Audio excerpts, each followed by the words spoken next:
Hey guys, Tony Reed here. Now we all know spring is right around the corner and you're going to need plenty of podcasts on your playlist for those long hours in the field. The one podcast that I'm going to recommend is Farm for Profit. Tanner, Dave, and Corey do a phenomenal job of having a wide range of guests on their show. It might be anyone from a university professor to an estate planner to a marketing analyst. They even have Machinery Pete on there from time to time. Then once a week they do a Farm for Fun episode where they sit around and crack a few cold ones and kind of get off the beaten path a little bit. And those guests may come from Facebook, Snapchat, Instagram, or even TikTok. It's a great podcast. You got to go check it out. They're on all the major players, Spotify, iTunes, Pandora, all of them. You can even go to Google and type in farm4profit.com and read all about them. They call themselves the mullet of podcasts. Go check it out. You won't regret it. That's farm4profit.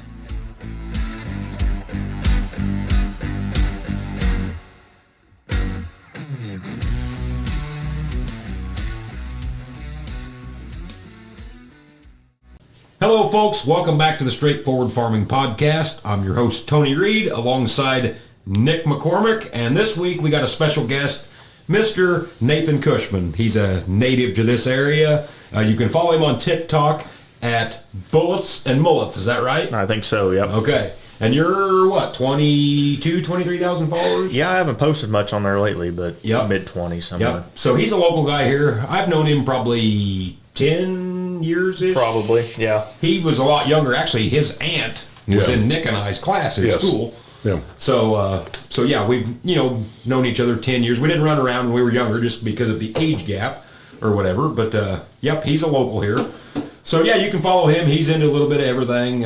Shooting guns, coyote hunting, all sorts of good stuff. So tell us a little bit about yourself. I'm a diesel mechanic. Started out at a construction company. I went to a tech college, actually, in Wyoming for a year.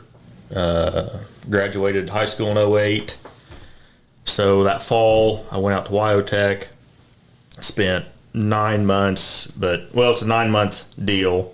But by the time I got done, it was a year. Came back, started wrenching at a local concrete company, working on heavy equipment, concrete plants, mixer trucks, semis, everything. And then left and went to just a regular truck shop. And then for some reason decided I wanted to be a big truck driver. And I was an owner-operator for 5 or 6 years, and now I've been back to wrenching in Effingham at Freightliner for right at 4 years now. So we do have to ask, when you drove a truck, did you drive with sweatpants? Yes. And sandals on? Yes. Okay. Yep. Well, Tony, he's pretty much retired now because class pays. And he was a Peterbilt guy.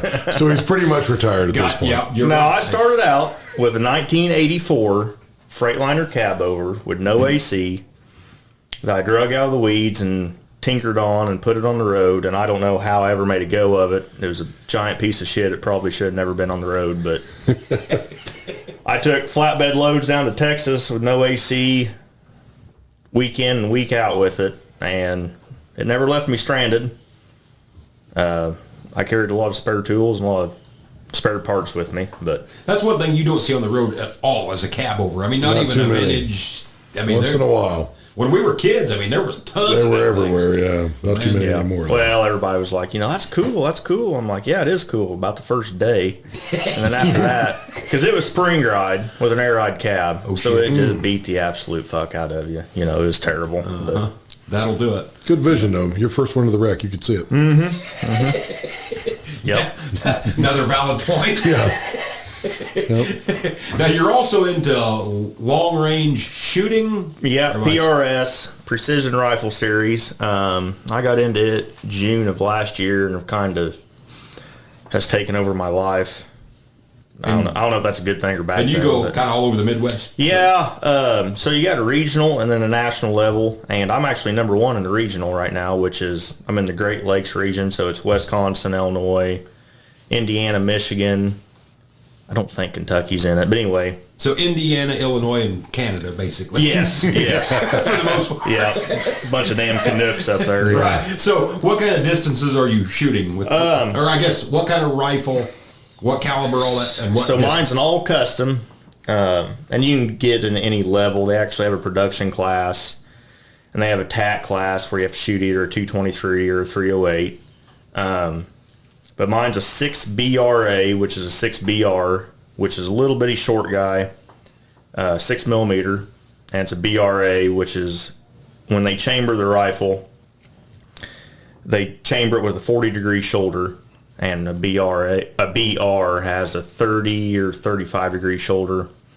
So you fire form it actually blows that shoulder out, and it makes it a BRA then. But they got a whole bunch of different calibers off the BR case. But it's just a little 6 millimeter, doesn't shoot fast. I shoot a 109 grain bullet right around 100 feet per second. And so on them competition deals, are you shooting at the same distance every time, or does it move? So some stages will be, you have to shoot this target from, you could be laying on your belly shooting it anywhere from 300 to 1,200 yards typically. Or it may have, you have to shoot from 10 different positions, and it may have, you have to shoot 4 different targets at 4 different ranges. It's all time stages. Most of them, they're like a minute 30. Some are a little faster. Like down at Red Brush tomorrow where I'm going to shoot, it's only a 600-yard range, but one stage you have to run up a flight of stairs, lay down, and engage a target and hit it 10 times in 60 seconds. So you're hauling ass with a bolt gun. Damn. Yeah. Now, do you have a spotter, or is this all on your own? So you have a squad of guys, 5, 6, 7, 8 guys, and like a smaller match, guys spotting, guys running the iPod for scores, and the guys shooting. And you just take turns doing that, And the bigger matches, the 2-day matches, you have set ROs at each stage. One guy's spotting, one guy running the iPod, keeping, score, all this shit. So, gotcha. What's the longest shot you've ever made? A mile. A mile? With a little bitty 6 millimeter, yep. And what size of a target was you hitting? It was a 48 by 60, so 4 foot by 5 foot. Holy cow. And yeah. did you just graze the edge of it? You hit no, it had a sight mark or a target marker on it that flashes when you hit it, so you can see it. Because I looked up, and my bullet was only carrying 220 pounds of energy at a mile, so it's like somebody walking up, smacking you in the shoulder. I mean, so it just hit it and bounced off, basically. But I was shooting. It was a 2-day shoot. It was 2 different shoots. We actually had a PRS match the day after, which I ended up winning. But I was shooting against a bunch of big guns. Hell, there were some 50s there, some 416s, some 375, stuff like that. So I'll be darned. So in a deal like that, it don't really matter the caliber. I mean, it's not like you're trying to kill a fucking elephant from a mile. So it don't really matter. Everybody runs. Not everybody, but the BR case or variant is very popular because it's so easy to load for. It's just like hitting an easy button. I can go and throw in just a generic powder charge, a generic seating depth, and it will shoot pretty good. I mean, but most of the guys are shooting, shit, I'd hate to even think how much I got in my gun. I bought the Action used. I bought a barreled Action used when I got started, and I put in a cheap chassis. And last year, I ended up placing high enough in a 2-day match. Ended up picking a 50% off for a chassis. So an MDT chassis is like $1,200. I gave $650 for it, I think. But man, by the time you talk scope, you're talking $5,000, $6,000, $7,000 in a rifle. Pretty easy. Wow, that's unreal. Now, when you shoot from a bench, you're not doing this shit where they're strapping you in. No, most of the time it's standing, holding the gun. Your shooting bag's in hand. When they hit the timer, you got to get down on your belly, get the bag under, get in position. Or if you're shooting different positions off a car hood, sometimes you're shooting off a T-post, a cattle gate, tires, whatever, So they try to use kind of realistic. Real world stuff. That's what they're shooting for. Yep. Which makes sense. I mean, versus just shooting off a bench or something. That's kind of cool. Yep. So, I mean, it's a blast. I love doing it. I highly encourage anybody that's into anything guns. I mean, and the thing I like about it is I've been in a whole bunch of different scenes of hobbies in my life, and I've never met a better bunch of people. Everybody's great. I've yet to meet an asshole. So it's not this big competition as old screw you. It is. Everybody's in it to win it. But sure, but they're willing to help. They're not going to fuck somebody over to do it. Sure. You know what I mean? That's good. The first one I went to, I went with a guy, and we ended up not getting squatted together because I got into it late. So I just showed up here, and he knew a guy there. He said, "Hey, this brand new shooter." He's like, "Hell yeah!" And he helped me out all day, you know. That's cool. Yep. Good deal. That was good. Yeah. And then, so you're also known around here as the Coyote Slayer.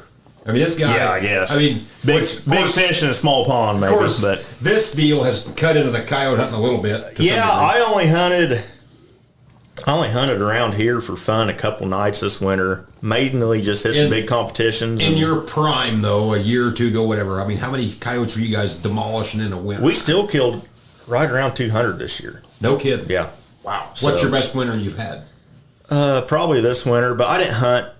Nate Standifer and I were together and hunted almost all the competitions, and I kind of got into the shooting a little more. And 2 years ago, we picked up a sponsor, Nuggets Night Vision, a dude out of Quincy, super good dude. But it was basically me, him, and Ozzie Clements, who's also sponsored by Nuggets. Basically, we hunted all the big competitions together, trying to win them, and I think all three of us combined, man, I bet we won 11 or 12 different competitions this winter. Okay, well, I seen that one here a while back on Snapchat. You got first, second, and third. Yeah, in one night. And that was just up at Taylorville. It was a 5-dog heavy, and it was foggier than hell that night, and it was tough. We didn't see a coyote until I think 11 o'clock or midnight. Really? And then we killed 5 from like midnight to 2:30, and then it shut right off again. And you guys are using thermals. Yeah. Not yeah. We ran night vision, and I don't care what anybody says, coyotes can see IR lights, and we've hunted with people with night vision. Man, that IR light hits them, and it's just like the brakes come on. They know something's up. But anyway, yeah, so we hunted that. It was a 5-dog heavy. We killed 6 or 7 dogs, I think. Showed up at check-in and backed up to weigh the dogs, and he goes, "Well, I'm not weighing your dogs." And we're like, "Okay, why?" "Well, you're the only team here, so kind of be a waste of both of our times." He goes, "As soon as that bell strikes noon, if nobody else is here, you win it." So bell struck noon, nobody else showed up. Here's first, second, third, and heavy dog. I'm like, hell yeah, we'll take it. Yeah. So I'll be darned. Yep, and then you got in on the big coon hunt here at the local bar. Yeah, that stirred some Facebook drama. Yeah, was that last fall? No, it was in December. So collectively, so we're talking a town of 500 people, 450, 500 people, and they had just a local coon hunt. And basically, it was any legal means to kill a coon. You just couldn't do it illegally. But other than that, they didn't care. So you could hit it with your car. I mean, it didn't matter. I grew up running coon dogs. Dad had dogs. I hunted some dogs in competitions when I was younger, and really liked coon hunting. Well, later in life, you can only have so many hobbies. Yeah. And I don't want to feed a dog all summer and just only hunt it part-time the year. And usually when everybody else coon hunting, I'm kind of deer hunting, and then coyote season comes in. So anyway, I haven't ran a coon dog for quite a few years, but that night, how many coons collectively showed up at the bar? shoot, it was over 1,000. It was just shy of 1,200. I know it was 2 entire truck beds. I mean, it was a bunch. Full. So we had 23 teams signed up, 17 showed up to check in.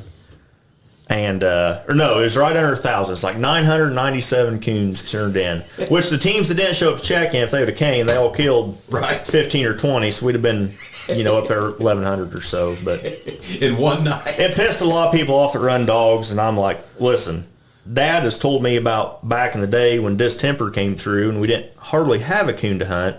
And you can ask anybody. They're way overpopulated. Yeah. coons and squirrels are off the charts. The fact that 30 guys can go out in one night and kill 1,000 coons. Yeah. And they're like, well, it's not sporting. And I understand that. I agree it's not sporting. But I didn't do it to be a sportsman. I did it for population control. Yeah. Yeah. Because if somebody doesn't get them in check, our wonderful DNR doesn't do anything for the wildlife. They just collect money. I've changed over the years, and I mean, this probably ruffles some feathers. To me, there's a fine line in sporting and a fine line of it's my land, I'm going to do it anyway. I'm the type, to hell with hunting license, deer permits, all that bullshit. If I got a deer on my land, and if I'm willing to shoot it and eat it, I'd be able to shoot. I don't care if it's July. Yep. I'd be able to shoot one anytime I want. I agree 100%. Yep.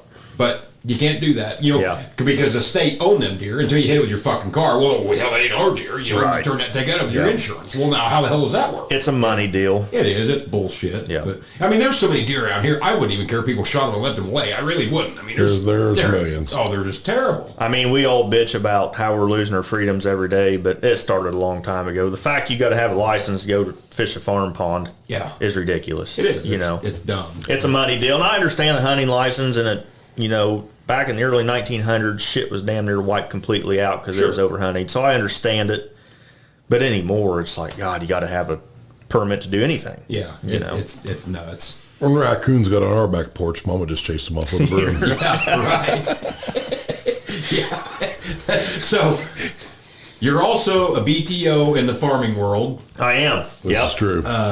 And how many acres you running? What machinery? We run anywhere on a typical year from 4 to 6 acres on a bean on bean on bean on bean rotation. Wow. Cover seeded with wheat and oats, of course. Oh god, yeah. And but this year I'm thinking about maybe mixing just a little bit of corn in. Is that right? Yep. Maybe some Milo. I mean, let's branch out. I've never gotten around to harvesting. I don't own a combine, but this year might be the year. Yep. So that's all crop insurance, I'm sure. Yes. Yeah. Well, he's got a gleaner. He would like to harvest it, but he can't. Yeah.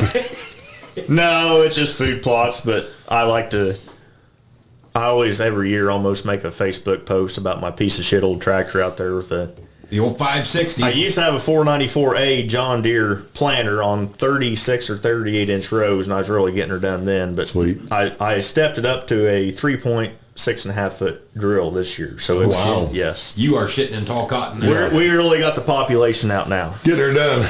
Yeah. Yep. So, talking about you being a mechanic, and of course Nick can chime in on this.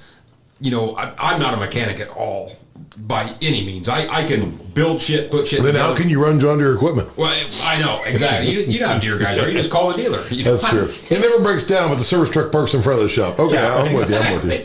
So, I can, your simple shit, mechanical stuff, I can do, but as far as motors, not me. I've just never done it. I'm not saying if you gave me a winter to overhaul the best tractor on the planet, a 4020, that I couldn't do it. I've just never done it. And I see the shit that you post on TikTok, and it's just like, you couldn't pay me any amount of money to tackle that. I mean, well, when I came off the road and started at a dealership, I was under the mentality of back when you worked at an independent shop, everybody at a dealership was a dipshit, didn't know what they were doing.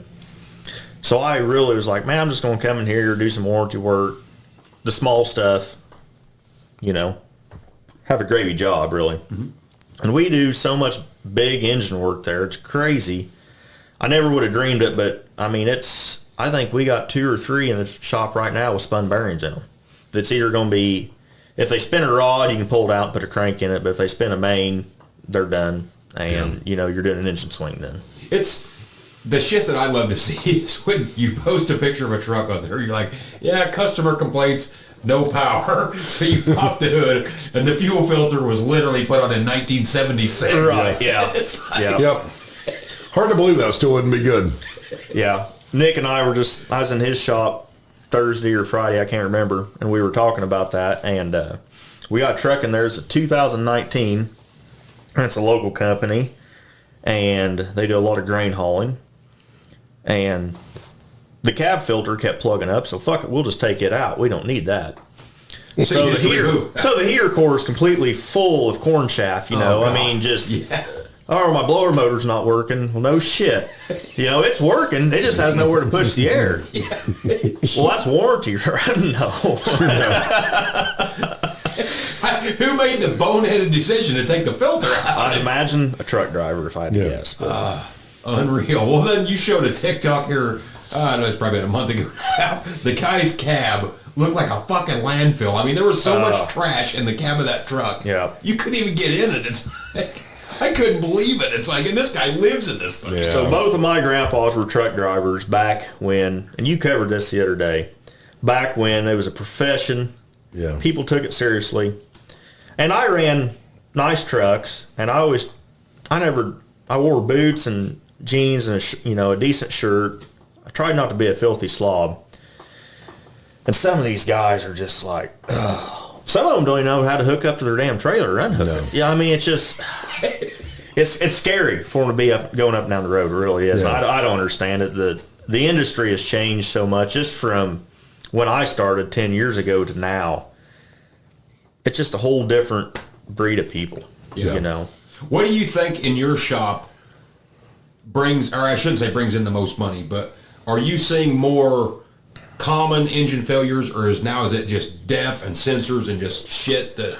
We see a lot of base engine failures, but a lot of it leads back to a human's not designed to fucking have a tube from his ass going to his mouth and breathing his own farts, and that's what these engines do. Yeah. They just don't last. And you can't blame them. Right. You can't feed them crap and expect them to exactly. last. And it's all in the name of going green and making the environment better and all this stuff, but which in the big picture is not the case. Can you overhaul an engine? How many carbon credits were burned up producing the parts to make that? Yeah. Right. And I seen a TikTok this week, and I done a little bit of off TikTok research on Google, which, take it for what it's worth. But from the consensus that I got, it seemed to be true that Tesla's cars that are out now are just eating ball joints like a motherfucker, and they can't keep tires on them either because they're so goddamn heavy. Because they weigh 20,000 pounds. From the batteries. They weigh, yeah. So how are we ever going to put a semi on the road that is electric? I mean, that would have to weigh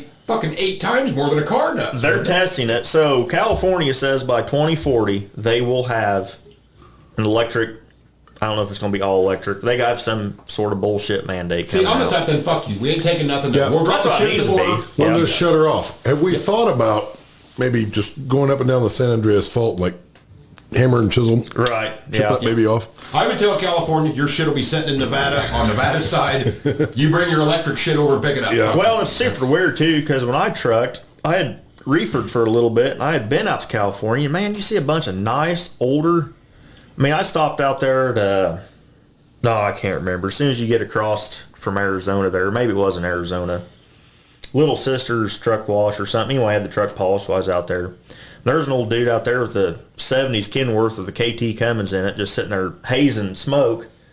And I said, how in the hell do you get by with, well, it's past a certain age. So as long as we're back in the 70s and 80s, they don't give a shit. You can run them as hard as you want to run them. But KT 1150 didn't get any better than that. Yeah. I wonder when that'll change. Eventually, I'm sure California. I think they are. You can't even take it in the state. Yeah. They're cracking down pretty hard on it. Well, have you guys seen the video? I think it's a 4440 or a 4640 on a trailer out there that somebody in the valley had traded in a new tractor. Well, because of California shit, you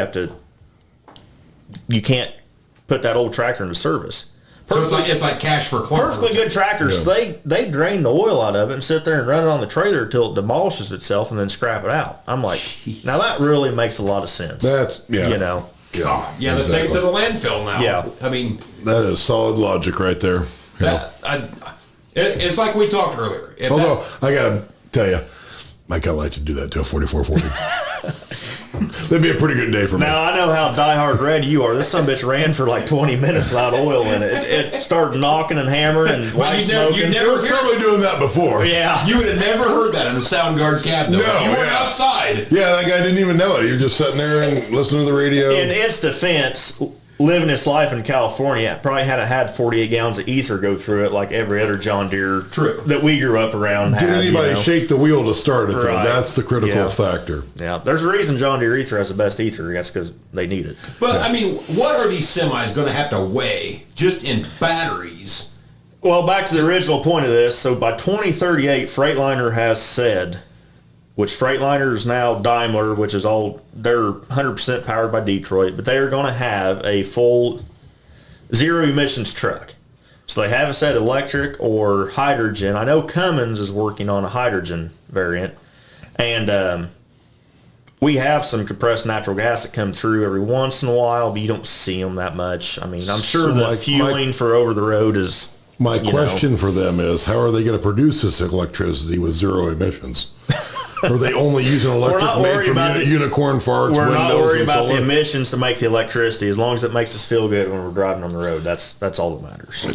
Yeah, I think Texas is a big fan of the zero emissions electricity right now. It's working good. Well, I want to know too, if you're in your Tesla driving down the road and you have a fucking head on with somebody, are you going to be covered in battery acid? I don't know how this works. I'm just asking because I don't know. I have no idea. I mean, what's the environmental damage going to be when somebody has a wreck? They say a Tesla, which I don't know. I mean, I could be totally wrong on this, but by the time it reaches where it's actually starting to break even, it's junk. The batteries are bad, 7 or 8 years in. And then you can't get rid of the son of a bitch. Nobody wants it on trade-in. You know, it's like a damn golf cart. It's only a golf cart's only good if you got new batteries in it. Yeah, you know, nobody wants one if it's got old batteries. So, yeah. And it's like we were talking earlier.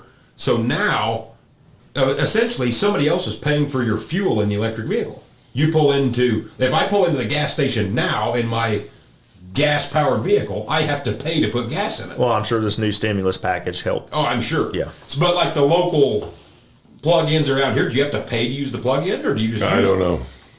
I've never plugged anything in. I don't know, and I won't know. So, I mean, how does that? Do you get charged by the hour? Do you get charged? Maybe they just pull a little diesel generator with them and Yeah. plug that. Don't you love that when you get the service call where they pull a diesel generator? They got a 3406 Cat sitting there running to charge the battery up. Makes good sense. Solid logic. But I don't know. Back in the day, diesels, I mean, the Cats, the Cummins, the Detroits, they'd all go. I just cut the block on one Friday that had 1.5 million on it and never had the head off of it. Okay. You won't find any new one that has emissions on it that's doing that. I mean, Yeah, I would believe that. now the Detroits, the Cummins aren't getting good fuel mileage. They're getting, most guys I talk to, they're 4.5 to 5.5. Now, a lot of the Detroits are getting up there 7 to 8 mile a gallon. I'll give them that. They don't pull like the old ones did. Why has the U.S. always under horsepowered trucks? Because was that you telling me Nick, that over in Europe it's like 800 to 1,000 horsepower is common? They got big power. According to a buddy of mine, he's like, nothing under 600. Don't even consider taking it to the road. And they're all cab overs. Yeah. Because they can't get anything along around. And they're not taking a 300-inch wheelbase, 379. Yeah. That's pimped to the gills out on the road. You know. So why has the U.S. never adopted that? I mean, would the mileage be better or worse at 800 horse? I don't know. I mean, is it drinking more fuel? They shouldn't have worried about emissions. They should have worried about mileage and horsepower. Yeah. And the emissions would take care of themselves. We wouldn't waste all these resources on nothing. Yeah. So what's the one job when it comes across your plate at the shop you just absolutely cringe? You're like, this is the one day I would just as soon go home because I do not want to have to do this. I don't know. I'm getting lazy anymore. I don't like doing the basement work. Yeah. Now we are a flat rate shop, so if I can hammer out a clutch job, it pays 16 hours, and I can hammer it out in 4 or 5. I'm all about it. Sure. But it's hard work, and you got to earn it. I like to do engine stuff, but we see a lot of after treatment stuff. I don't know. I'd say the brakes and wheel seals end of it's something I just tired. I just don't want to do it. That makes sense. I mean, yeah. PMs, oil changes. I'm like, oh, God, I'm above that. Any truck comes in with a hole cut in the floor. I've personally not seen it, but I've heard of it. Yeah. Do you get a lot of customers that come in who have obviously never turned a wrench, but are going to tell you exactly what's wrong with the truck? And, and you're wrong. Goddamn it, I know it's this. Self-diagnosed, and I want this part put on. You want us to look at it? Nope, put it on. All right, put it on. You guys didn't fix my truck. Yeah. All because you read somewhere on Google that that's what it was. Yeah. Yep. YouTube. That would just piss me a off. lot of times trucks come in overheating in the summer and put thermostats in it. All right, you want us to look at anything else? Nope, put thermostats in it. Well, you can see the radiators Plugged, covered in mud and just completely needs blown out, power washed out, whatever. Hey, it's still getting hot. Well, what do you think? Probably the bird's nest in your radiator. Yeah, might have something to do with it. Yeah, I probably would have started there first, but whatever. Yeah, you're the expert. Yeah, that would be a tough job to be in, especially, I guess, Nick's is probably a little different at your shop because for the most part, I mean, it's somewhat local farm. I know and every farmer's a little bit mechanical. I mean, even, right. Even the sometimes most minuscule, they got a little. That's not a good thing, though. No. That's, some guys know just enough to be dangerous. Farmers shouldn't be allowed to own tools or for sure welders. There's nothing more dangerous than a farmer with a welder. Yep. Nothing's worse than a guy that welds the spindles on the front of the steering on their 1066 or whatever. It's like, You wouldn't spend the $45, but we'll go ahead and burn some weld on there and junk up $300 worth of parts. It just baffles me. Yeah, you're right. And I know just from the little bit of stuff that I've seen over the years at a farm sale or just sitting on dealers' lots of stuff that's been cobbled together. I mean, I can't imagine what you guys see coming through shops. Yeah, for sure. It's like there's a welding company not too far from here that their slogan is just because you have a welder doesn't mean you're a welder. And there's a lot of truth in that. Yeah, I'm sure there is. Just because you have a switch to flip doesn't mean you should flip it. Yeah, farmers are the king of cobbling anything together. Sometimes. And I'll admit, in the heat of the battle, it's like I will literally do that for one day to get it by. Yeah. And that's one area but fix it later. Where I do have to give Kevin credit is he does not skimp on any of that stuff. You know, if a bearing goes out on a planter, he says, well, they've all got the same acres on them on every row, so we're changing them all. Yeah. And so I got to hand the guy that because we very seldom have any trouble in the My brother and I had that conversation this morning on the air seeder. It's like, probably time to put them in. You know, we've replaced a few. We'll probably get them all and just put them all in. Yeah. I'm the exact opposite. If I can fix something that lasts a day and it makes it through the day, like, well, hell, we'll just see how long she'll run, and 3 years later it's still going, and don't worry about it. Nick's probably one of the few mechanics I know that actually drives a vehicle that ain't a clunker. I mean, you ain't got no new truck by any means. No. But most mechanics I know just drive an old piece of shit that just beat all the hell because they want to keep. Mine's in the middle. Last truck I owned needed wheel bearings, so I just traded it. It got bad enough when you went around the corner and started squalling, so if you hit the brakes, it'd stand them up just enough that, quit making Must noise. have been a Dodge. No, it was a Chevy. They're like figures. 3/4 tons, like $250 a piece. I'm like, I sold it as is, and I told him, I said, hey, it needs wheel bearings. He's like, how bad? I'm like, real bad, but it'll make it to your house. Did you think about welding them? So then I bought that Jap Toyota, and hell, I haven't had to do anything to it. Just get in it and drive it. I guess to me too, farming with modern machinery, that's a lot harder to take a welder to. Well, you know for what sure, I mean? yeah. But there's guys that do it. I mean, you see stuff on auctions and whatnot. It's like, how did you destroy this? Yeah, in that amount of time. Yeah, it's 2 years old and you just completely demolished this thing for starters. And then you took a welder and then fucked it up even worse. Yeah. And so, yeah, generally if we have, which thank God we've never had any catastrophic failures like that on the newer machinery, but it would for sure go to a welder shop and get done right in the event that something did happen. Yeah. I mean, you're not going to. So where is the line drawn on that as far as the farming goes? Because I really don't know. I just mess around a little bit. But so you still see a bunch of like 7,000 series planters being used and for sale, and people are now giving an arm and a leg for. I seen a 4 or 6 row the other day for $3,200. I'm like, oh my God, Yeah, it's crazy. I mean, and then you just trade it. I mean, is the newer stuff as good as that, or do you have to keep trading it? Is the quality there, or? I don't know if I would say, I mean, the quality is there, but I think it's one of them deals that guys figured out that they could sell a 2-row planter for $2,000. Right. Because there's all these guys got these little tractors, they want to buy them, so it's like, well, hell, I can just go buy a 6-row at an auction and chop it down into 2 rows. Well, how many guys are still running 1066s, the smaller guys, and the older tractors? I mean, I don't think in 30 years you're going to see the tractors you're running today. No. In the field. I don't either. No, they'll be sitting in junkyard. Yeah. And even locally, there's very few 1066s, 4440s still in the field. There's guys that got them, but they're not farming. Right, yeah. You know, I mean, on a heavy scale. But they're still running. They can go out in the shed and start it and put on an auger or do whatever they want with it. But, and I do see on TikTok, I mean, there's several guys that still do farm with them. They're just not in this area. I mean, we got, 4 1466s that we use. Yeah. But just on augers, basically. Well, it's a generational thing, too. That's what my dad does for a living is restores old tractors. 6030s are still hot. They've been hot for quite a while. But I think it's a generational thing. Like, It is. The older guys, like guys that we know, were into the old 2-lunger John Deeres. You always and want what EMs. your dad had bought new. Right. So now it's the next generation, the 1066s, the 6030s, all that's big. I'm wondering if the Magnums are going to be the next, Magnums are already hot. Magnums have always been hot, though. Yeah. They're worth more now than they were 10 years ago. The bad part and is... guys still farm with them because they're good tractors. You know, I think we covered this way back when that... So let's say when we got out of high school, if you and I said, hey, I want to buy an old 1066, that's what I had when I grew up. Back then you could have bought one for $6,500. fully restored. Pretty nice, yeah. You can't get one for under 10 grand Yeah, now.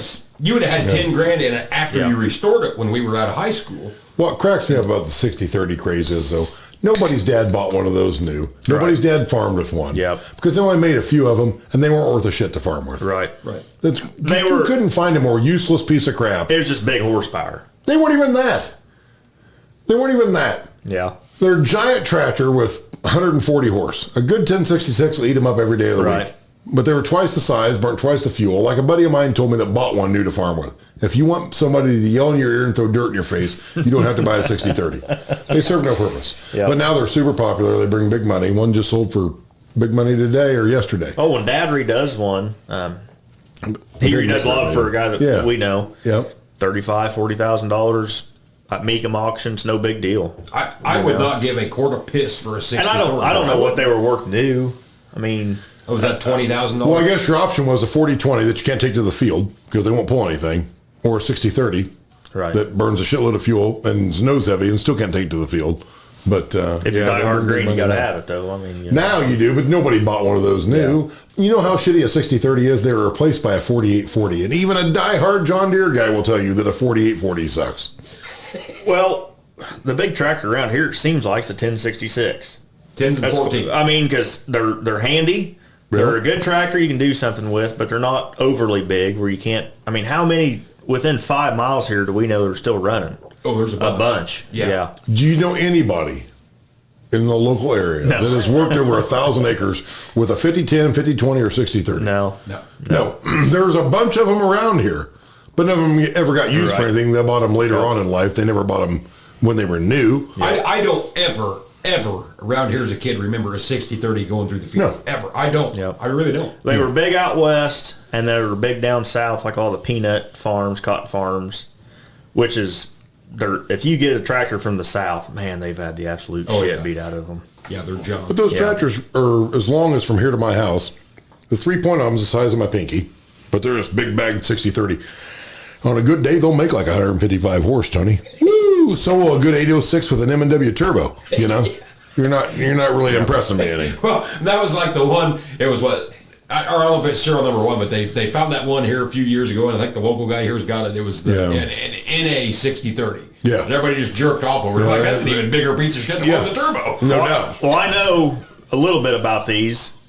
I may be wrong, but I'm pretty sure I know what I'm talking about here because my dad's been in it for so long. But I think there was only 45 I think that's non-turbo right. 60-30s, right? Yeah. Which I don't know why the hell you'd make a non-turbo. That makes no sense. Why? Same engine. It's just we're going to take the horsepower away from it. It would be like a 1066 with no turbo. Who the hell wants that? No. In IH world, that was a 966. But in Deere world, we'll give you some options. Yeah. But in Deere world, round muffler versus oval is a big deal. So, you got to factor that in there. But and I guess, the 60-30 didn't have the Vision Guard cab on it, so you could see a little bit out of it. I mean, to some degree, but you couldn't hear anything. The 60-30, the cab had a roll bar inside of it. That's super handy. The 8-foot-long gear shift, you can get a run at it. Yeah. The amazing shifter. You're amazed if you got it in gear. Yeah. I just heard that the other night on the last podcast you guys done, and I laughed my ass. I'd never heard that. But yeah, you're right. You just sit there and yank on it and let the clutch out, and it may be in gear. It may grind a little bit, pop into gear, pop out of gear. You just yank on her and kick on her. And hey, we found one. We're just going to leave it and the nice part about that shifter is long enough if you're limber, you could put your foot on it. Right, yeah. You could kick it if you had to. Yeah. Everybody bitches about International's H pattern. I'm like, how?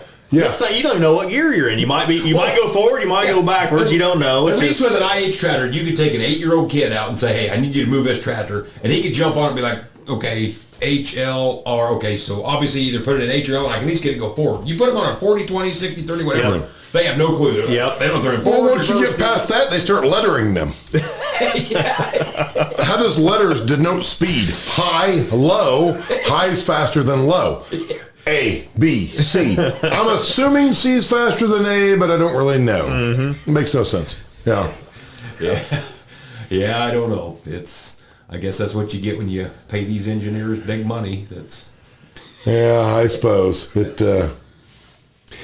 There's a lot of stuff out there that, and everybody's brand specific. I mean, we could pick on other brands. Other brands could pick on what we like. I mean, everybody's got their thing they don't like or they do like. But what's your using tractor now? I mean, So right now, the three main tractors we use in the field is an 8285R, an 8295R, and a 9230.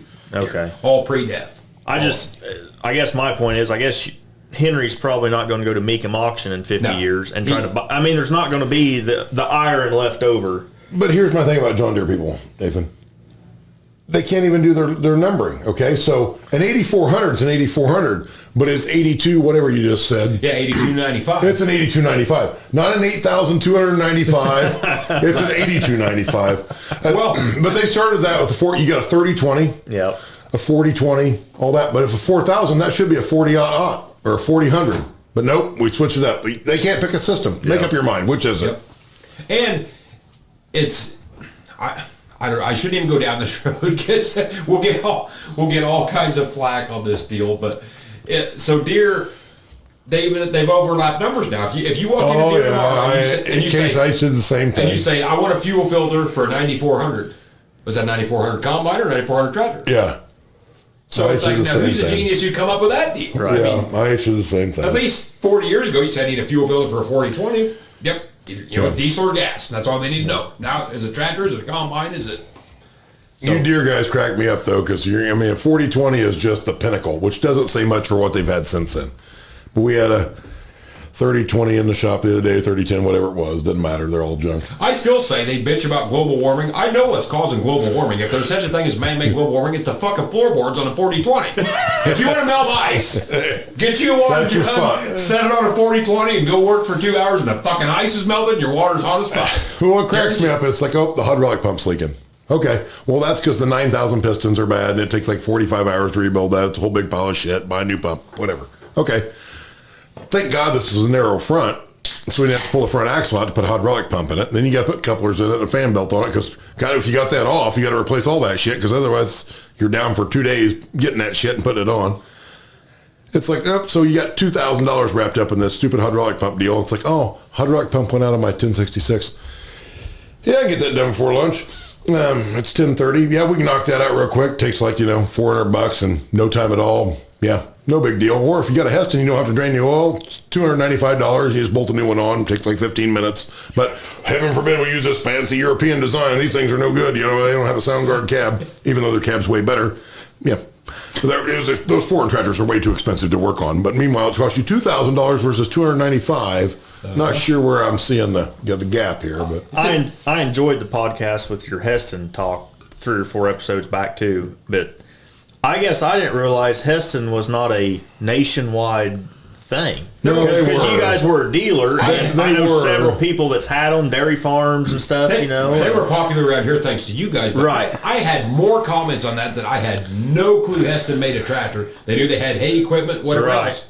So no clue. But I've never met anybody. A lot of Heston dealers didn't have tractors, though. Okay. So, like, you get out west, like Oklahoma was a big hot spot for them. There's a billion of them in Oklahoma, in the Dakotas, Montana, some of that.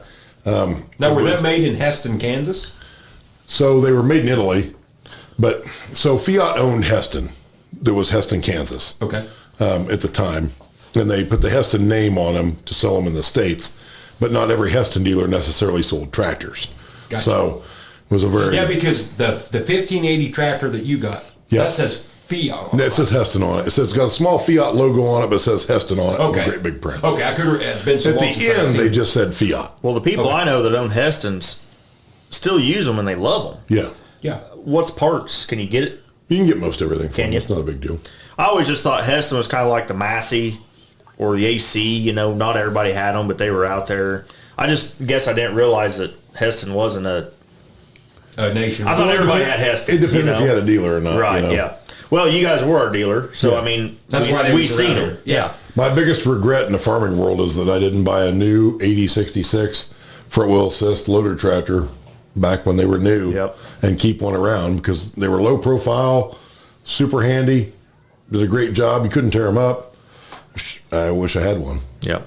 Yeah, that's unreal. I did hear, it's probably been 3 weeks ago now, Massey Ferguson can't order a new Massey Combine anymore. I think the Massey Combine is They finally officially got the Nix, done, huh? Yep.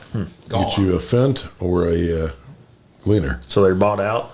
No, they just quit bagging. They're replacing it with the Fent, basically. I got you. And I'm Sure. sure The high-end guys get the Fent.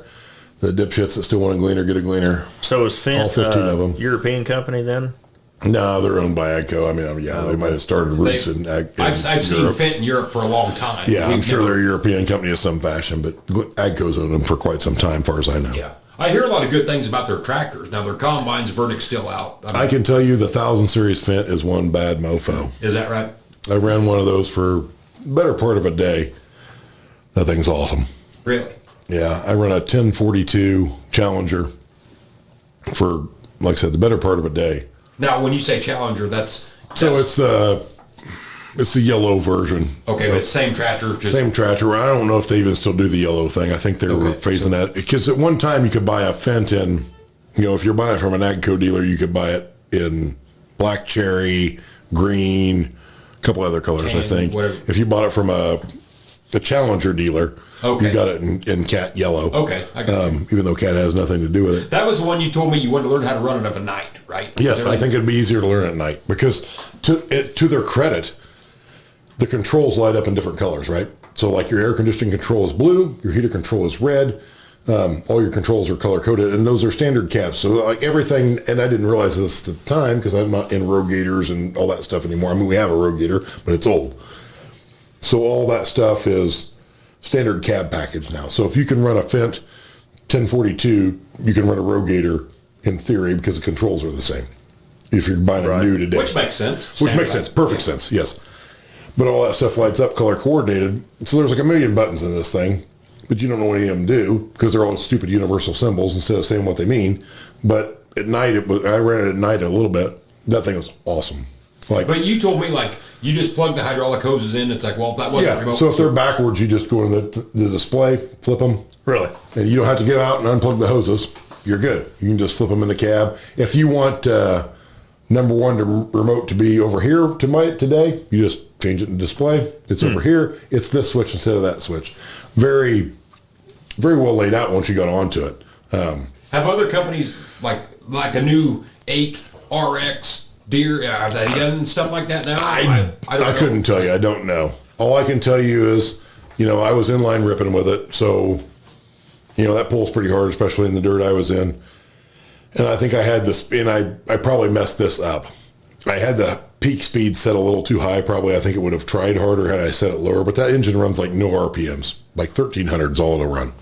It will run faster than that, but it doesn't pull any better. If you can either put it in automatic mode, let it do its own thing, or you can rev it wide open to 1800 or whatever, and go.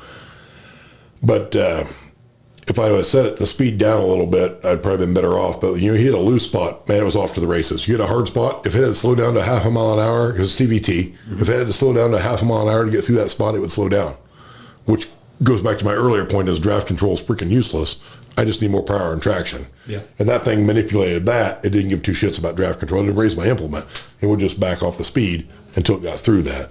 But it would eat my four-wheel drive on that ripper because of that. When it hit a loose spot, it would off to the races. In a tight spot, it'd slow down to where it needed to be. It's basically like an automatic traction control. Yeah, more or less. I mean, it was super good to run. So good what- on what do fuel. It was great. What do you guys think, as being diesel mechanics? And I guess I'm probably old school. To me, a diesel engine, when you're pulling it through the field, should run 2,000 RPMs. Whatever, because that's what we grew up on.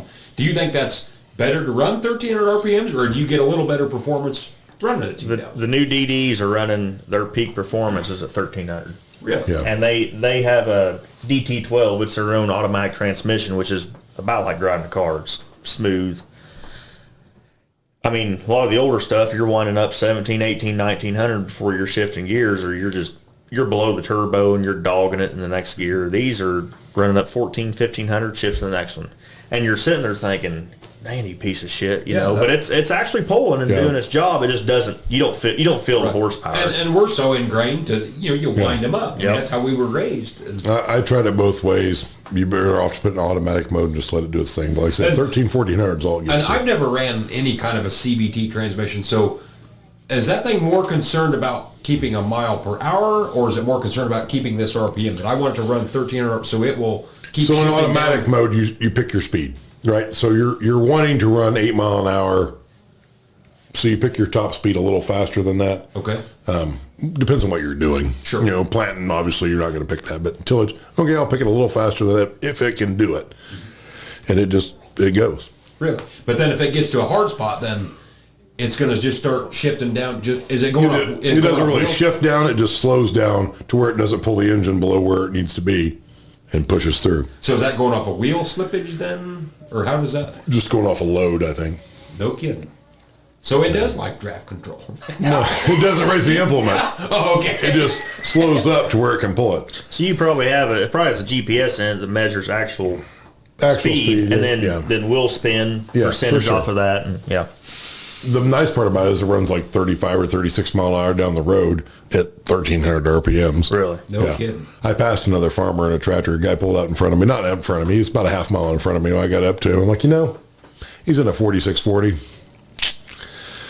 Sorry about his luck. I pulled in the passing lane, hit the old CVT, and passed him, waved real big. Kind of scared the guy, actually. Local guy. I knew him real well. Yeah. And he come in the shop a couple days later. He's like, "Did you pass me the other day?" I'm like, "Absolutely. You were kind of holding me up." Yeah, that thing would fly down the road. It could run 55 or 60 if they would let it. Is that right? Well, I mean, it's only run 1,300 RPMs at 40. So if you were to take that tractor, just walk out in the parking lot and just shove the throttle wide open, it's only going to do... No, it'll rev up. If you want it to run 1,800, it'll run 1,800, but it doesn't really... But it's not going to go to 22. It's not going to go any faster than it will at 1,300 and automatically. But 18 is about the max. It won't go. Yeah, I think 1,800 is about all it runs. I think. Wow. Got a man engine in it, and it is a man. It is a grown ass man. They run good. I'll be damned. Yeah, I've just never run anything like that. CVT is awesome. If I could have all CVTs, I would. Correct me if I'm wrong. Was that a Case IH, the old CVT, way back when? I mean... So they were working on that in the 50 series days. There was going to be the 5188, I think, at the time. But they never made it to production. Yeah. They had one of their precursors to it. So on those transmissions and even in trucks, we're always talking, a 13-speed, 18-speed. When you say CVT, what would you call that? Speed-wise, if you were, how many? Well, it's infinite. I know. Well, in deer world, it's infinitely variable. Right. In everybody else's world, it's constantly variable. But deer has IVTs. It's a totally different deal, Tony. You've never heard of it. It's revolutionary. So it doesn't actually have gears. It's more of a... So long story short, without getting too technical, and I'm not an expert on it by any means, imagine a planetary set that the ring gear spins, and they vary how fast the ring gear spins. So if you spin the ring gear faster or slower, you can change the output. I can't believe that's not... That's a very simplistic view of it, but that's the long and short. I'm guessing that's for torque. I can't believe that nobody else is going... That just sounds like it's... If they're running fuel mileage, that sounds like a... I'm shocked that it hasn't made its way into the trucking world, other than it does take some hydraulic capacity. Right. Which you don't have. Yep. But, because in a sense, that's sort of how a locomotive train works, right? I mean, you're using a diesel... to run a generator, but that's all independently run off of... Yeah, it's all... it ain't geared or whatever. It's all diesel over electric anymore. Yeah, exactly. But you're using an independent motors to... Yeah. For your... I don't know. Well, and that's been my question is, with all these electric truck deal, why don't they have a little B-series Cummins, a little 5.9 or 6.7, running a generator and having electric motors on the truck? That would be the... Yeah. Somebody with more money tthan me probably doesn't have the right stocks. Well, Deere tried that back with the old pony start. Remember that? 4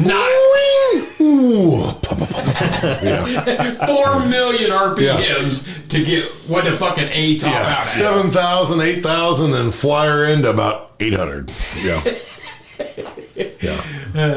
You know why Deere has more antiques than any other tractor, Nathan? Why's that? Because they made them for 40 years longer than anybody else. That's true. Yeah. Well, they were still making two-lungers when the 1206 came out, weren't they?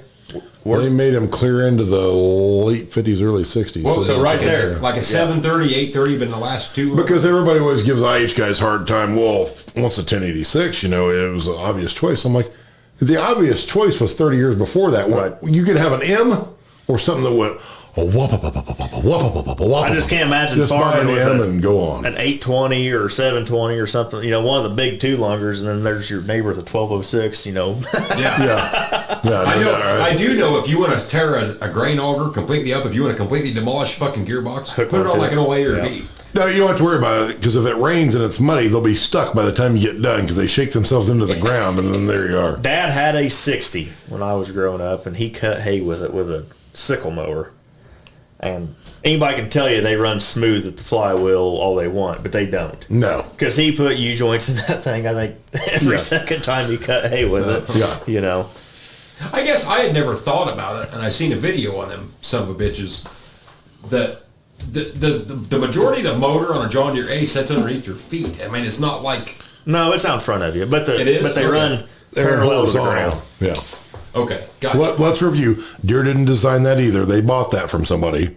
They couldn't come up with anything better, so they rode that out for Good like the Waterloo better part traffic of rode it out forever, and then they hired a guy from Ford to redesign the 4010 for them. The They couldn't do it on the their inline 6 is well on its way when they were still producing them. Everybody else Oh, was for running sure. it, Everybody else was running Lane Yeah. 6, but they didn't have anybody to do it, so they had to get a guy from Ford to do it for them. Was John Deere in bed with Detroit for a while? I was thinking. Nothing I know of. Okay, I was thinking they were. Maybe they weren't. And let's face it, Deere's first diesel 6-cylinders were as a gas engine. They said, hey, Jimmy, pull that distributor out of there and shove an injection pump upside down, sideways in that, and screw some injectors into those spark plug holes, see if that thing will run. And that was their first 4010 diesel. Yeah.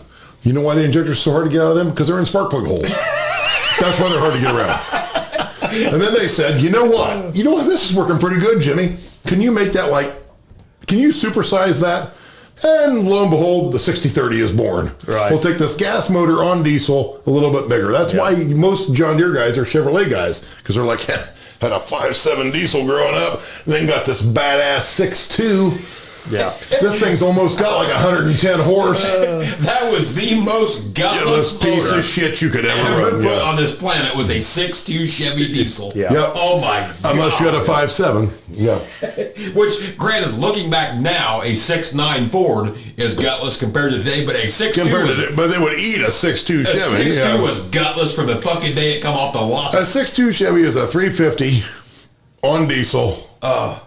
I mean, they are junk. I had a neighbor growing up that that's what he Loved had was him, and just loved him. And you would hook onto a one rack wagon of hay with that piece of shit. It's like, this thing won't pull the fucking hat up your head on a windy day. Dad had a 6.9, and that was in the 12 valve Cummins and the second gen Dodge was just coming out. So the first gens were out, which would stomp any other diesel out there in the early 90s. But that was, 6.9s come out in 83. Right. Yeah. So I remember we used to ride horses with a guy who pulled a big 32-foot steel trailer, 5 horses in it. He had 454s. Well, Dad had a 350. Well, he got rid of the 350 and bought a 6.9. We were something because we had a diesel. Yeah. We had a diesel pickup. Yeah, a big deal. Yeah. Yeah. Now you look back and, God, you can't hardly give me one of them things. It kills me how the fuel mileage in a 454 never improved. It was like 3 miles a gallon. Whether he's pulling a trailer, uphill, downhill. It doesn't matter. Yeah. Burn oil from Pass the everything factory. but a fuel station. Yeah. Yep. Never improved. Never got any better. Yeah. Yeah. Oh, that Tony and I have had this conversation, but can you imagine if Ford would have said, hey, Navistar International, we'd like a diesel engine. We'll just take that 360, which is basically a better version of a 5.9, or the precursor to the 5.9. Right, yep. Not that the companies have anything to do with each other, but a 360 is a badass engine. We'll just put that in. At that point in time, you're up against a 5.7 and a 6.2 Chevy. Dodge isn't even in the game. Cummins hasn't bailed them out yet. Why did they not? That I don't makes know. no They sense. would have owned the market. You would only be able to buy a diesel pickup truck in one brand that had a blue oval on the front. The rest of them would have never existed. I just gave Nick this evening the book Corporate Tragedy, and it's the entire history of IH from start. And I think that book was written just right at the time they went broke. So it was written in the mid 80s, whatever you want to call it. But when he gets done with it, you ought to read it. I know you're into reading, and it just baffles me the stupidity at the top of that company. Yeah, because well, they had and it makes no so sense because you were talking about it the other night. International had so much good shit going for them. At what world? It's 1983. Ford calls. They want an engine for their pickup truck. Well, Nathan, we got this 360 here, and with a turbo on it, it makes 200 and some horse. No, we don't want that. Have you thought about glow plugs? we'd like to go back to a glow plug engine and throw that in there because that's what Chevy's doing when with it's their 90 degrees. It won't start unless you glow plug it for 30 seconds. It don't matter if you just shut it off. You got to glow plug it to start it. Let's go back. Let's try that one more time. See if it works. Yep. There is no question IH fucked up totally when they did not hire Lee Iacocca. Yeah. That ruined the entire... didn't help their cause. I guess I shouldn't say that he would have turned it around. I mean, he turned Chrysler around, made it go, but it just... Well, I don't know why International went with the V8. Well, here's my question for you. Here's my question for you. You're a diesel guy. You've seen them all. Why is it every time a company, a good diesel company, whether it's Cummins, Cat, Navistar, any company that's ever been worth a shit at diesels, when they get to the V8, they're like, has anybody seen the interns? Can somebody get them a sheet of paper? Have them draw up a V8. Yeah. We'll just make it just the way they lay it out in crayon and see if it works. I mean, all of them made a shit V8. We got an 855 Cummins. Works great. Billy, 903. Billy, do a 903. Right. Navistar. We got this 466 that's awesome. Hey, try a DV550. Just draw it up on crayon. We'll make the bottom end parts out of some leftover shit we got from Chevrolet. It'll be fine. Yep. Cat the same way. And don't dare bolt a turbo on it. Yeah, Cat. We got this 3406 and it's pretty stout. Yep. But if you thought about a 3208, we can make a really half-assed version in a V8 form. International's the same way. It's like, well, we got all these good ones. I just don't understand why everybody... Deere did the same thing. Not that Deere ever had a good six-cylinder, but their V8 was an epic failure. Well, the 3208's a weird one because a lot of guys that have them in tractors love them. And then guys that have them in grain trucks are like the biggest piece of shit ever made. I've seen more than one. I've been called out to a service call. The guys that like them in tractors are drug addicts, and you should call them in because they got something wrong with them. But only thing a 3208 has going for it is it starts too good. Yeah. They do start phenomenally. Quicker than they should, which actually causes them to spin bearings from time to time, but they're a throwaway engine for a reason. It's like look how good the 7.3 was after the 6.9. They had the 7.3, which I don't know if it was all that good, but so much better than anything they offered till the 6.7 now. Mm-hmm. I remember Dad had a 02 or 03 Power Stroke 7.3, and it's right when the 6 liters were coming out. And it was a really nice truck. And he had guys walking up and wanting to trade him their brand new 6 liters for this truck with 100,000 miles. He's like, why? He goes, it's about ready to break me. We can't keep them running. Which I think now, and every time I hear this, I laugh because they're like, well, that's a good engine if you spend $10,000 in it. Well, that's not the definition of something good. Right. Yeah. You know the difference between a 6-liter Ford and Dodges, though? You can bulletproof a 6-liter Ford. Dodge, you're going to put transmission in for life. Right, yeah. Right. I learned this years ago working at Equity, and I still say this to this day. If you want a interstate cruiser truck that looks nice, rides good, buy a Chevy. If you want a truck that'll pull the gates off of hell, but the whole rest of the truck's fucking junk, buy a Dodge. Yep. And I'm talking diesels on all this. If you want a truck that you can go out with a fucking spray bed, with semi-tires on the truck, first gear, 4-low all day and spray, buy a Power Stroke. They will fucking take it. Chevy has the luxury. Ford has a drivetrain. Yep. Dodge has the engine, which ain't their engine. It's Cummins, but back I remember spraying this probably in 2000 or 2001 with a brand new Ford F550 with semi tires on it all the way around with a spray bed on it. The fucking truck had 350 miles on it, brand fucking new. First gear, 4-low, wide open for fucking hours on end. You just didn't worry about it. Little known fact, Dodge was getting out of the truck business. Cummins called them, to my knowledge, and said, hey, we got this engine. We think it'd work pretty good in a pickup truck. You got any trucks sitting around? They're like, got a shitload of them. Dodge had nothing else going for them. They didn't have a crew cab. They were going to kill the truck line. The truck line was going to be gone. Really? And Cummins said, hey, can you give us 2 trucks? And they're like, give you like 20.